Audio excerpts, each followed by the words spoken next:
mulia setelah melaksanakan sholat maghrib secara berjamaah. Mudah-mudahan sholat maghrib kita tadi diterima oleh Allah Subhanahu wa Ta'ala. Begitu pula aktivitas sehari-hari kita mulai bangun tidur tadi pagi sampai hari ini semua menjadi sarana untuk kita semakin dekat kepada Allah Subhanahu wa Ta'ala. Bapak Ibu pemirsa sekalian rahimahullah, sebelum mulai ada yang mempertanyakan tampilan slide di setiap kajian selalu menunjukkan ini. Yang dipertanyakan ibadah hampa makna itu bagaimana? Ibadah hampa makna. Sebenarnya membaca itu insya Allah sudah paham semua gitu. Ya. Paham nggak kira-kira? Paham ya? Sholatnya rajin, ke masjidnya tepat waktu, tapi pulangnya main sendal. Kira-kira seperti itu ya. Dan lain-lain. Rajin ibadahnya, tapi tidak bermakna. Puasanya rajin, Senin Kamis mungkin rutin atau mungkin puasa daun, tapi membicarakan aib saudaranya juga rajin. Gosip rajin, ghibah rajin. Nabi itu pernah menegur Aisyah. Aisyah itu siapa Nabi? Istrinya. Menegur hanya gara-gara Aisyah mengatakan Zainab itu pendek hitam. Padahal benar, Zainab itu pendek dan hitam. Tapi Nabi nggak senang istrinya diomongin begitu. Padahal benar. Nah, itu termasuk ghibah. Hal sekecil itu pun dilarang sama Nabi. Apalagi kemudian membicarakan aib saudara kita. Di dalam Al-Quran disebutkan orang yang suka membicarakan aib, menggosip dan lain sebagainya, itu sama dengan memakan bangkai saudara. Itu kan sangat menjijikan. Puasanya iya, tapi gosipnya juga ada. Jadi ibadahnya tidak bermakna. Sedekahnya rajin, ya, tapi sombong dengan kekayaannya, tidak ada maknanya dan lain sebagainya. Nah, ini kira-kira maksudnya di situ. Jadi kenapa saya sering tampilkan ini refleksi bagi saya, renungan bagi saya, jangan-jangan ibadah yang selama ini kita lakukan tidak bermakna. Maka kemudian kalau kita mengkaji ulama-ulama salaf, itu banyak di antara mereka yang setiap sholat mesti nangis. Sholat nangis. Karena yang dimunculkan dalam pikirannya ketika sholat adalah sholat saya ini diterima gak ya? Sholat saya ini benar gak ya? Nah, kira-kira seperti itu. Nah, kita selama sholat berapa kali nangis? Bisa dihitung kira-kira? Bisa dihitung. Tapi insya Allah setiap tahajud pada nangis semua di sini. Kalau orang nangisnya nggak apa-apa. Jadi yang pertama. Lalu yang kedua sampai sini jelas ya. Mudah-mudahan kita berharap ibadah kita membekas sehingga mampu menjadi sarana untuk bersosial lebih baik. Karena tariknya sebagaimana disebutkan dalam Al-Quran, sholat tanha anil fahsya wal munkar. Orang yang sholatnya benar itu dalam bersosial itu akan lepas dari fahsya wal munkar. Sosialnya pasti baik. Ini yang pertama. Yang kedua, ada pertanyaan, apa bedanya Allahumma dengan Rabbana atau Rabbi? Nah, kira-kira kalau Bapak Ibu berdoa lebih sering menggunakan Rabbana atau Allahumma? Nah, seringnya mana? Allahumma, Rabbana, mana yang sering digunakan? Atau dua-duanya? Tergantung doanya. Ada yang tahu bedanya apa? Kalau dilihat di terjemahan pasti artinya sama, ya Tuhan, ya Allah, dia sama artinya. Bedanya apa kemudian? Lebih cocok kita gunakan Allahumma atau Rabbana atau Rabbi. Ini yang lebih pas kita gunakan. Tergantung doanya. Kalau doa yang sudah di ajarkan oleh Allah dalam Al-Quran, ya baca sesuai. Rabbana zalamna anfusana dan seterusnya. Rabbana atina fid dunya dan seterusnya. Rabbana la tuzigh qulubana dan seterusnya. Ya. Kalau dari Nabi, Rabbi zidni ilman. Ya. Kalau Allahumma itu gabungan dari dua kata. Ya, harfun nida dengan Allah. Jadi maknanya adalah ya Allah. Harfun nida di situ. Ya, cuma tertutup. Lalu kemudian berubah menjadi Allahumma, artinya ya Allah. Rabbi juga artinya ya Tuhanku, ya Allah. Rabbana, ya Tuhan kami. Nah, kira-kira lebih pas yang mana? Pada intinya berdoalah sesuai doa yang diajarkan oleh Allah dan Rasulnya. Tapi tidak menutup kemungkinan kita juga punya doa tersendiri. Diawali dengan Rabbana atau Allahumma, sisanya bahasa Indonesia atau bahasa Jawa. Kata Ibnu Qayyim al-Jauziyah, Nabi yang paling pintar dalam berdoa, Nabi yang paling pintar dalam berdoa itu Nabi Isa alaihissalam. Nabi Isa. Apa doanya Nabi Isa? Kita lihat apa doanya Nabi Isa. Kita buka di surah apa ya? Kenapa Nabi Isa dikatakan Nabi yang paling pintar dalam berdoa? Nah ini pas saya buka ini. Qala Isa bin Maryam, Allahumma Rabbana. Dia gabung langsung Allahumma dan Rabbana. Satu-satunya dalam Al-Quran. Yang kita kan cuma Allahumma atau Rabbana. Kalau Nabi Isa langsung digabung. Oh enggak muncul.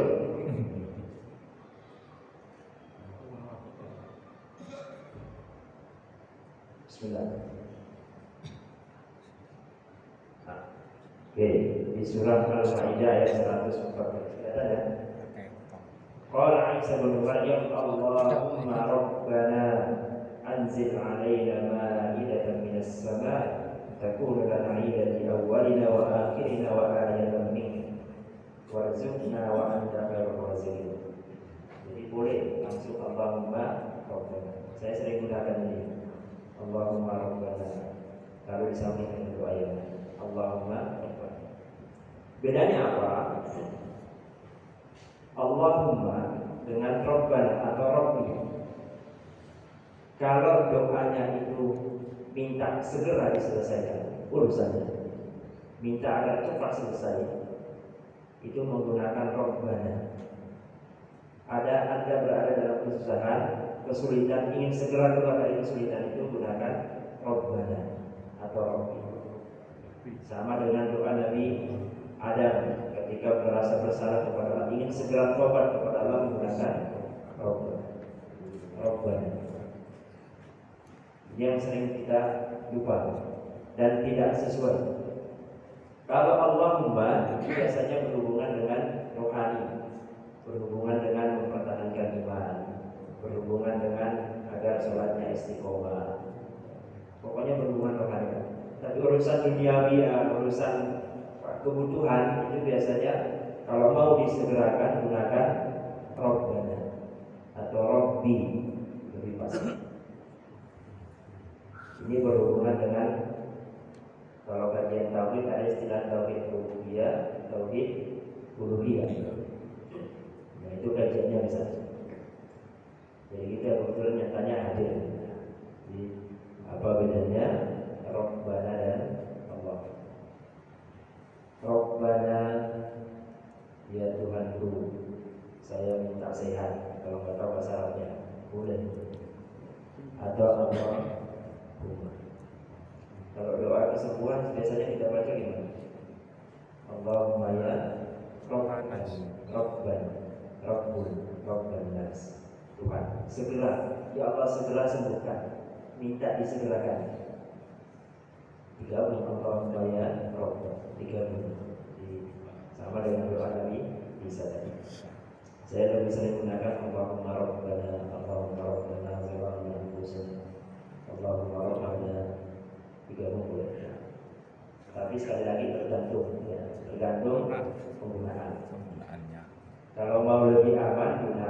sesuai Al-Quran dan Sunnah. Al-Quran kan banyak, ya, banyak doa dari Quran. Bapak Ibu yang hafal doanya dari Quran apa saja? Rabbana atina pasti hafal ini ya. Atau Rabbana la tuzigh qulubana, insyaallah hafal semua. Apalagi? Rabbana hab lana Min aswajina azwajina wa dzurriyyatina Rabbi ja'alni muqimas sholati. Apalagi itu ada dalam Quran. Rabbana la tu'akhidna in nasina aw akhtana. Rata-rata kalau Allahumma ada nggak dari Al-Quran? Ada. Siapa yang hafal doanya? Kalau Allahumma a'inni ala dzikrika itu Al-Quran atau hadis? Allahumma a'inni ala dzikrika wa syukrika. Hadis. Hafal doanya? Hafal insyaallah. Jadi tapi bacaan. Jangan pelit-pelit berdoa. Salah satu ciri orang sombong itu tidak berdoa. Baik, itu yang kedua. Jelas ya? Mudah-mudahan ini jadi renungan bagi kita. Setelah itu berdoanya dipaskan. Kalau urusannya yang sudah selesai gunakan Rabbana atau Rabbi. Kalau Rabbana itu berarti Rabbun bertemu dengan domir nahnu. Domir nahnu. Rabbana ya Tuhan kami. Rabbi ya Tuhanku. Baik, itu yang kedua. Dari yang ketiga di kajian kita, Bapak Ibu yang dirahmati Allah. Sekarang kita masuk ke bagian nasab dan keluarga besar Nabi Muhammad SAW. Nasab keturunan. Ada yang hafal nggak di sini? Nasab keturunan Nabi. Ada yang hafal? Nggak ada. Ada anak kecil usia SD kali. Hafal. Saya merasa kalah. Kita kan tahunya cuma Rasulullah Muhammad bin Abdullah, tidak sampai situ. Bin Abdul Muthalib, bin Hashim, bin Abi Manaf, bin Qusay, bin Kilab, bin Murrah, bin Lu'ay, bin Ka'ab, bin Walid, bin Fihr, bin Malik, terus bin Malik, bin Mudar, bin Kinada, bin Muzdalifah, bin Ilyas dan Salam sampai seterusnya. Hafalnya sampai sini. Kalau Bapak Ibu ditanya nasab keluarganya apa? Keluarganya sendiri. Apa enggak? Nama bapaknya siapa? Nama kakeknya siapa? Kakeknya, ayahnya kakeknya siapa? Sampai kira-kira hafal sampai generasi berapa? Sampai kakeknya saja. Dia saja serupa ya. Ya itulah kelemahan kita. Di keluarga saya itu setiap tahun bertemu keluarga, setiap tahun. Dan itu setiap tahun mesti bawa buku pulang. Isinya nasab. Hafalkan ratusan nasab itu. Hafal-hafal. Setiap tahun. Oh si A ternyata tahun ini nikah sama si B dan sebagainya. Setiap tahun dapat buku nasab dari keluarga. Saya nggak tahu di keluarga yang ibu mungkin juga punya. Dan itu keluarga bujon, keluarga istri. Ya, keluarga saya di Sulawesi nggak ada ya. Paling hafal cuma nama bapak sama kakek. Setelah itu nggak hafal. Nah ini kelemahan kita. Ini kelemahan kita. Orang Arab sampai sekarang itu mewajibkan anak-anaknya hafal nasabnya. Sampai sekarang. Walaupun tidak sampai detail sampai atas enggak. Sebagian mengatakan ke zaman sekarang itu rata-rata cuma sampai generasi kelima. Itu wajib hafal sampai generasi kelima. Nah kita boleh menghafal generasi itu sehingga bagus. Mengapa penting menghafal nasab itu? Karena Rasulullah mengingatkan kita nikahilah wanita karena 4 alasan. Ya jelas harusnya karena 4 sebab. Satu apa? Nah cantik. Terus kalian cantik pokoknya. Yang kedua kaya hartanya. Yang ketiga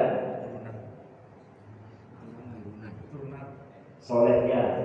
tingkat keimanannya, agamanya. Yang keempat, nasabnya. Kenapa Nabi memasukkan nasab? Penting itu nasab. Bibit. Nabi cuma pesan 4 itu ya.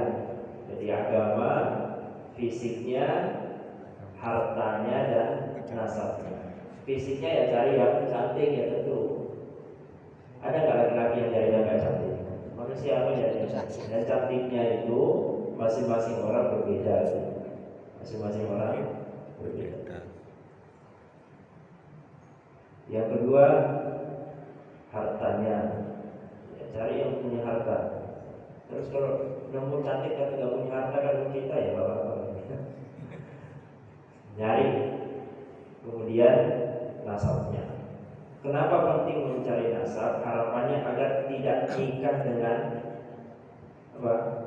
Dengan keluarga yang diharamkan untuk dinikahi. Maka penting hafal nasab. Ya. Tahu-tahu ternyata nikah, ternyata saudara sepersusuan. Boleh nggak nikah sama saudara sepersusuan? Nggak boleh. Nikah, ternyata dia adalah saudara saya dari lain ibu. Boleh nggak? Nggak boleh.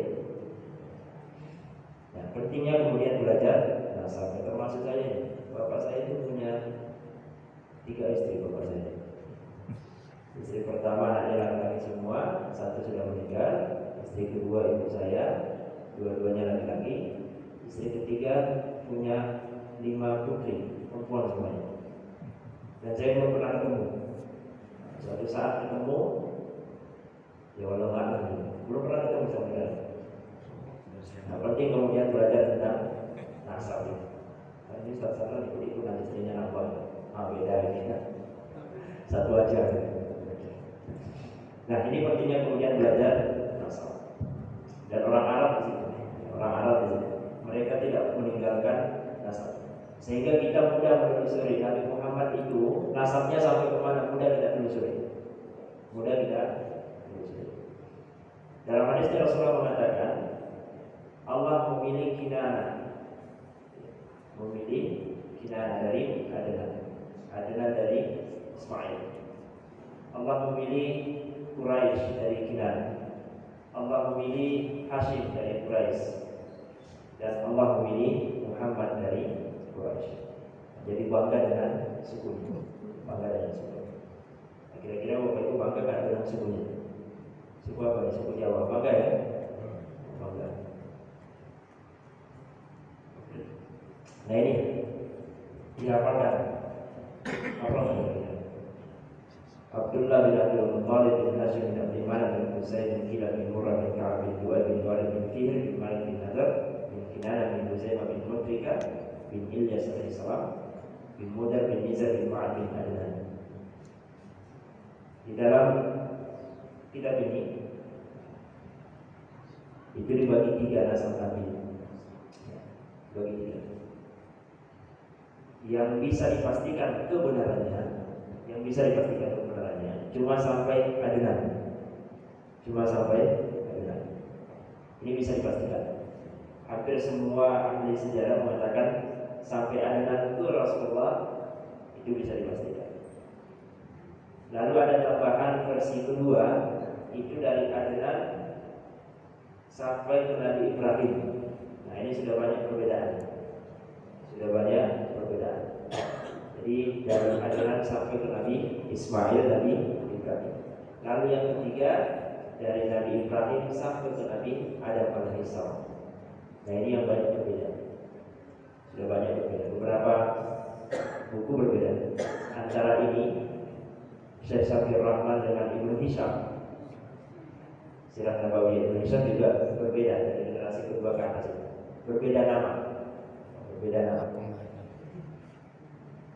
Kalau yang umum sampai Adnan, maka saya lebih senang menghafalnya sampai Adnan. Di atasnya nggak saya hafalkan. Bapak Ibu kira-kira hafal dari sini? Terus paling hafal sampai yang paling seringnya Abdul Muttalib Muhammad SAW bin Abdullah bin Abdul Muttalib sudah berhenti di sini. Lalu dari sini kita kemudian mengenal suku Quraisy. Ada yang mengatakan Quraisy itu sebutan Fihr. Fihr ini generasi berapa?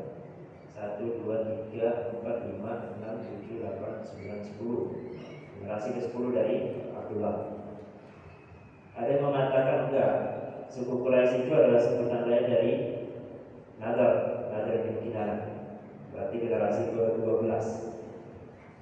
Dari situlah kemudian muncul istilah Quraisy. Quraisy itu yang mengumpulkan.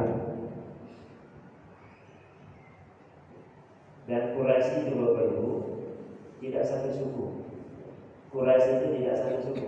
Di dalam Quraisy itu ada 12 suku, kelompok besar. Di dalam Quraisy itu ada 12 suku dari keturunan ini. Dan keturunan Quraisy itu juga terpisah jadi dua. Ada kira-kira 3 atau 4 suku itu berada di di pegunungan-pegunungan, perbatasan-perbatasan. Sisanya berada di tengah kota. Jadi jangan mengatakan Quraisy itu satu suku, enggak, 12 suku di dalam. Berarti kelompok besar. Dan itu yang membuat bangga Rasulullah. Bagaimana prosesnya bisa menjadi kelompok besar? Dimulai dari masuknya ke dunia politik. Ini sudah pernah kita bahas di zamannya Qusay bin Kilab. Qusay bin Kilab. Strateginya mantap. Dia suku Quraisy. Waktu itu Mekah dipimpin oleh suku Khazraj. Lalu dia datang melamar anak kepala suku. Jadi dia menikah dengan anak kepala suku. Setelah kepala sukunya meninggal, menantunya yang jadi pemimpin. Jadilah dia pemimpin Arab, pemimpin Mekah. Itu dimulai dari Qusay bin Kilab. Nanti dibaca sejarahnya, ini menarik kesannya. Di Qusay bin Kilab ini banyak prestasi yang dirumuskan, dilakukan, lalu kemudian menjadi budaya di Arab.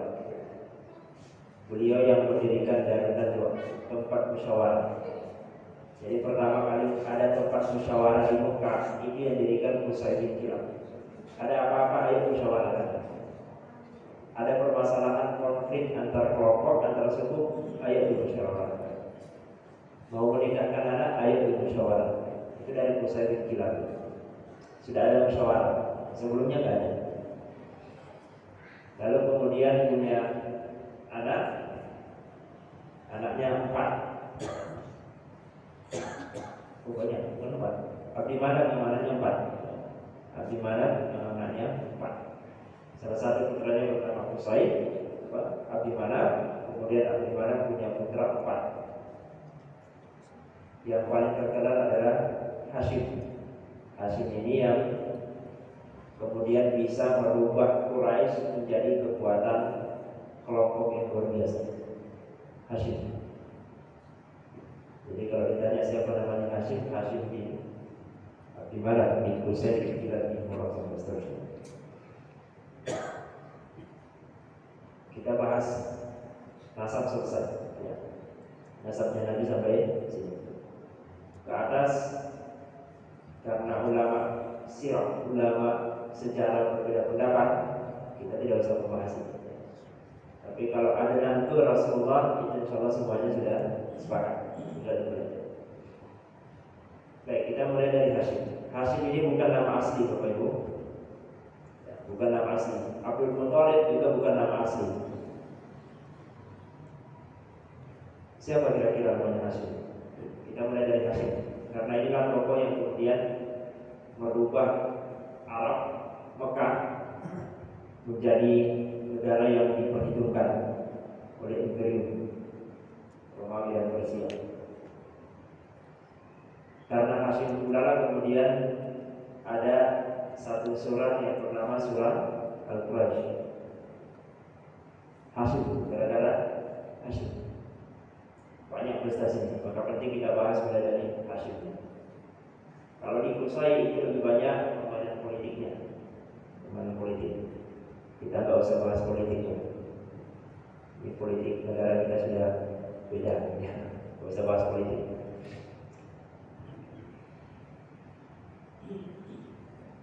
Al-Usrah An-Nabawiyah, lebih dikenal dengan sebutan Al-Usrah Al-Hasimiyah, keluarga Hashim.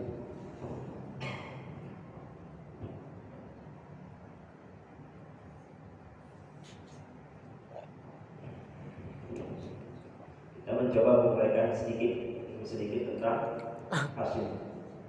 Hashim bin Abdi Manaf pernah menjawab lain dan makanan jamaah haji dari Bani Abdi Manaf. Orang yang pertama menyediakan at-tariq. Ini yang kemudian menyebabkan namanya dari Amr berubah menjadi Hashim. Jadi dia punya kebiasaan kalau di musim lapar, miskin, banyak orang kelaparan, maka dia akan ke Syam. Ngapain ke Syam? Beli roti,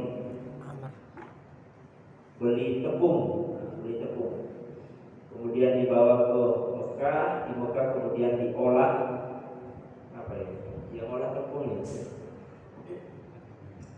Karena orangnya sangat baik, maka diberi nama Hashim. Namanya adalah Amr singkat, Amr bin Abdi Manaf.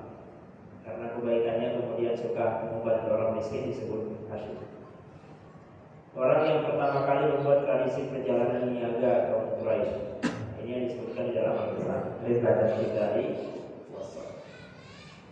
Jadi Hashim ini yang kemudian memulai, ayo keluar dari Arab, jangan berbisnis di kawasan Arab saja, harus keluar. Dan Hashim yang memulai. Karena Hashim berhasil, dia ajak 3 saudaranya. Jadi kita sebutkan 4 saudara. Dia ajak 3 saudara. Ada saudaranya yang diutus ke Habasyah, tidak kamu bisnis ke Habasyah. Ada yang diutus ke Syam, dan ada yang diutus ke Irak. Dan masing-masing saudaranya ini bisa bekerja sama dengan raja-raja waktu itu. Semuanya bisa mendapatkan naungan keamanan ketika perjalanan dagang. Jadi kalau mau ke Irak sudah ada jaminan dari raja di sana. Mau ke Syam ada jaminan dari raja di sana. Mau ke Habasyah ada jaminan. Sehingga suku Quraisy itu bebas keluar masuk ke negara itu. Karena mereka berhasil kan kontrak dengan raja. Dan itu dimulai dari mana? Hashim. Gak ada satupun suku di Arab yang bisa menembus itu kecuali Hashim bersaudara. Itulah kemudian orang Arab sangat kagum dengan mereka. Kagum juga. Jadi kalau ada yang mau keluar ke area situ, minta izin dulu, minta surat jalan dari Hashim. Surat jalan. Kira-kira zaman kita ada yang surat jalan, orang pakai surat jalan. Itu sudah dimulai dari zaman dahulu. Mau ke Syam ada surat jalan dari keluarga Hashim dan saudara-saudara. Jadi mereka aman kalau melakukan perjalanan. Tidak akan ada yang rampok, karena yang mengamankan adalah kerajaan. Tokoh yang sangat kuat Hashim. Dan ini pula yang merubah Arab Saudi yang awalnya kecil kan menjadi besar. Jadi besar karena jaringannya semakin luas. Lalu yang keempat, orang yang pertama kali mengadakan perjanjian dan memberikan izin yang sudah menghilangkan tradisi al-ittifaq. Nah, ini yang keren. Jadi di zaman itu ada tradisi kalau bangkrut atau miskin itu ngajak satu keluarga ke tempat tertentu, kemudian memukul-mukul badannya sampai meninggal, bunuh diri lagi, takut miskin. Jadi kalau tiba-tiba kaya langsung bangkrut, itu satu keluarga diajak ayo bunuh diri balik. Sampai sekarang ada nggak? Ada. Di zaman kita pun ada. Bangkrut, stres, terus bunuh diri. Tapi masih satu. Nah ini keren nih, diajak satu keluarga. Sama dengan kasus beberapa hari yang lalu, suami istri, polisi lagi, bunuh diri. Nyewa hotel, masuk ke kamar hotel beserta istrinya dan 2 anaknya, lalu dia tidurkan anaknya dan bunuh diri sama istrinya. Anaknya ditinggalkan. Kalau polisi stres, mudah-mudahan tidak ada di antara kita atau keluarga. Stres hanya gara-gara harta. Walau polisi itu berbuat bunuh diri. Nah itu dibuang sama Nabi. Gak boleh. Tidak boleh ada orang yang miskin atau orang yang jatuh bangkrut kemudian bunuh diri. Gak boleh. Maka bagaimana caranya? Didekatkan dengan orang-orang kaya. Satu orang miskin dekatkan dengan orang kaya. Ini tabungan. Kalau dia melarat, dia apa-apa kamu yang tanggung. Atau digabung dengan yang lain orang-orang kaya. Maka penghormatan kepada Hashim itu luar biasa. Karena bukan cuma orang yang aku, orang yang melarat pun itu senang dengan dia. Karena tidak ada cerita ketika di bawah kepemimpinan beliau ada lagi orang yang miskin kemudian bunuh diri. Harus ada orang baik yang terlibat membantu. Harus ada orang kaya yang membantu. Misalnya jamaah kita aktif. Saya kemarin isi pengajian di salah satu masjid. Kemudian setelah pengajian bilang ke saya, luar biasa aminnya. Kenapa Pak? Saya lihat seri-serinya bisa dapat 15 juta ya untuk Semeru. Masjid saya nggak bisa. Masalah Pak? Karena lihat seri-serinya Ustaz Agus mungkin ya. Mungkin jamaah ada yang share 15 juta ya. Itu jadi kebanggaan. Ada jamaah di salah satu pengajian. Saya kemarin juga dapat WA dari SD Muhammadiyah Sidoarjo. Itu dapat 23.800 SD. Kalau STKW belum sampai itu. Ya, insya Allah kita termasuk golongan orang-orang yang suka membantu. Apalagi di Semeru ini kristenisasi kuat. Kami kemarin diskusi dengan salah satu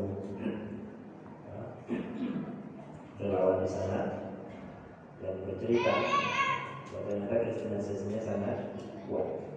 Kalau kita nggak mampu ke sana, ya kita bantu dengan doa. Bantu dengan ya Allah, tetapkan hidayah di dalam hati saudara-saudara kita yang terkena musibah. Nah ini, jadi generasi yang mampu menghilangkan bunuh diri hanya gara-gara takut miskin. Padahal hidup kita di dunia itu cuma apa ya? Jadi hidup kita sudah sering kita bahas, kita cuma nunggu waktu sholat ya. Kalau orang yang beriman, nunggu waktu sholat.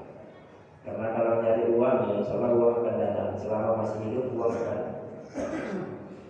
Lalu yang keenam, memperkuat hubungan internal dengan cara mempererat hubungan kerabat dengan kabilah-kabilah besar yang terkenal. Nah ini yang keren. Jadi Hashim itu cara agar Quraisy itu kuat, kedudukannya itu kuat, hubungan internalnya dikuatkan dengan cara apa? Nikah dengan putri-putri tokoh. Ada Salma binti Umar bin Zaid, pemimpin Bani Adi bin Najjar dari Khazraj di Yastrib. Hindu binti Umar dari Bani Khazraj juga. Kila, semua adalah tokoh di sukunya. Jadi kalau mau kaya mendadak, nikah sama orang kaya. Ya. Kalau mau punya jabatan, nikah sama putri pejabat. Kira-kira gitu. Dan itu dilakukan oleh Hashim agar kedudukannya kuat. Dia lihat bahwa si kepala suku itu punya anak cantik, datang dilamar dinikah. Dan hampir tidak ada yang nolak. Kenapa? Karena mereka tahu Hashim itu siapa. Tidak ada yang nolak. Karena tokoh Hashim itu. Jangan kayak di Indonesia ya. Bolak balik nikah, kalau istrinya sudah menopause diceraikan, dia cari lagi. Ada ustaz itu. Sempat heboh bukan? Ustaz kenapa istri saya diceraikan? Kalau sudah menopause, terus ganti istri lagi.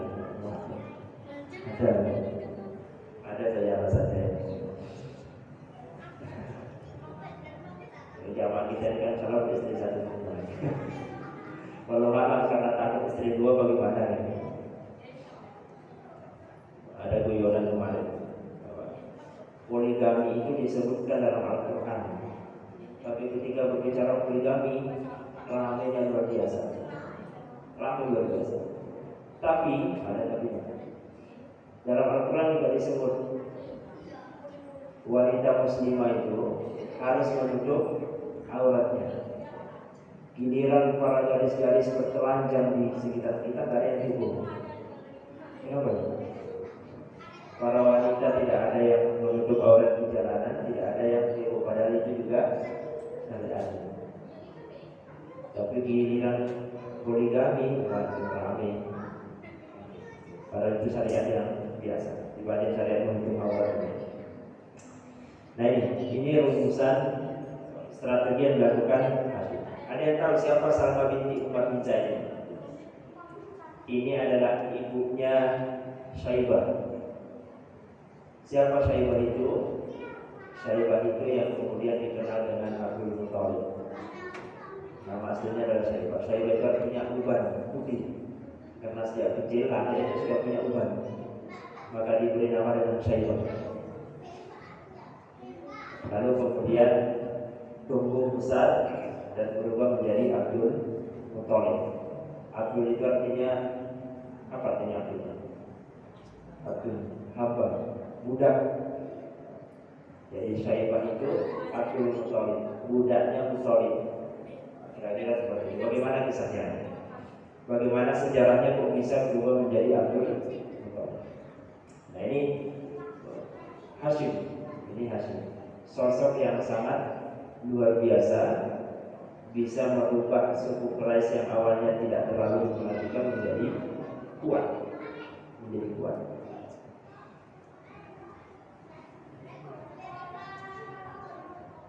Nah ini kisahnya. Menikah di Yasrib, lalu kemudian setelah hamil, Salma hamil, Hashim melanjutkan perjalanannya ke Syam dan meninggal di Syam, di Gaza Palestina. Tahun 497 istrinya melahirkan seorang putra yang diberi nama Syaibah bin Hashim. Syaibah, rambut putih. Jadi zaman dulu anak muda rambutnya putih sudah ada. Zaman sekarang istri juga sudah ada. Saya juga sudah putih. Jadi bukan zaman lagi orang tua saja yang rambutnya putih. Ya, anak istri sudah ada. Anak istri saya banyak temannya. Jadi peninggal Hashim tak menjawab sifayah dan ibadah diserahkan kepada saudaranya bernama Muhammad. Sifayah itu memberikan minum, Rifadah memberikan makan. Itu jamaah haji. Jadi dia yang bertugas memberikan makan dan minum ke jamaah. Jadi kalau sudah musim haji, itu sudah duduk di depan pintu Ka'bah di haji, sudah woro-woro. Sebentar lagi musim haji, siapkan konsumsi. Kira-kira seperti itu. Kurang lebih usia 7-8 tahun, Muthalib mengetahui jika saudaranya Hashim punya putra di Yasrib. Kemudian dia menuju Yasrib dan mengajak Syaibah, ayo pulang ke kampung halaman bapakmu. Syaibah gak mau kalau tidak dapat izin ibunya. Jadi jauh sebelum Islam datang, budaya minta izin sama orang tua itu sudah kuat. Mau apa-apa izin sama orang tua, terutama ibu.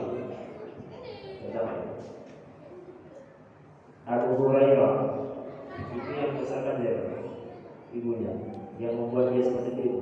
Imam Syafi'i itu ibunya. Ibnu Taimiyah juga gitu. Tokoh-tokoh besar kita itu rata-rata ada ibu yang luar biasa di dalamnya. Ada ibu. Sama dengan Syaibah ini. Sudah dijemput sama pamannya, enggak, saya enggak akan ke Mekah sebelum dapat restu dari ibu. Lalu kemudian disampaikan, anakmu ini akan jadi pemimpin besar di Mekah, menggantikan bapaknya Hashim. Baru diizinkan. Kalau ini sudah silakan Pak. Nah di perjalanan kemudian, karena Syaibah di atas kota, orang-orang kemudian mengatakan Abdul Muthalib. Itu Muthalib datang dari Yasrib bawa budak. Kira-kira gitu. Itu bawa budak. Abdul Muthalib artinya budaknya Muthalib, karena namanya bernama Muthalib. Itu si Muthalib datang bawa budak. Abdul Muthalib, semua teriak, Abdul Muthalib. Lalu kemudian kalau mengatakan enggak, ini adalah putra dari saudara saya. Nah sejak itu kemudian beliau dikenal dengan panggilan Abdul Muthalib. Namanya Syaibah bin Hashim. Jadi orang-orang Arab itu biasa mengganti nama dengan panggilan. Tapi panggilannya panggilan yang bermakna. Kalau kita kan enggak. Kalau panggilan orang Indonesia bermakna atau enggak? Enggak ada maknanya. Kalau penari ya beberapa orang saja.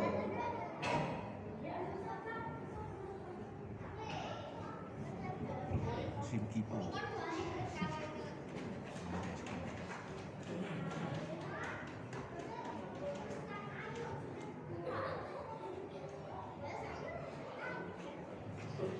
Baik, setelah Thalib meninggal, kepemimpinan Arab khususnya yang bagian dengan minum dan makanan diserahkan ke Abdul Muthalib sesuai janjinya ketika mengajak Syaibah ke Mekah.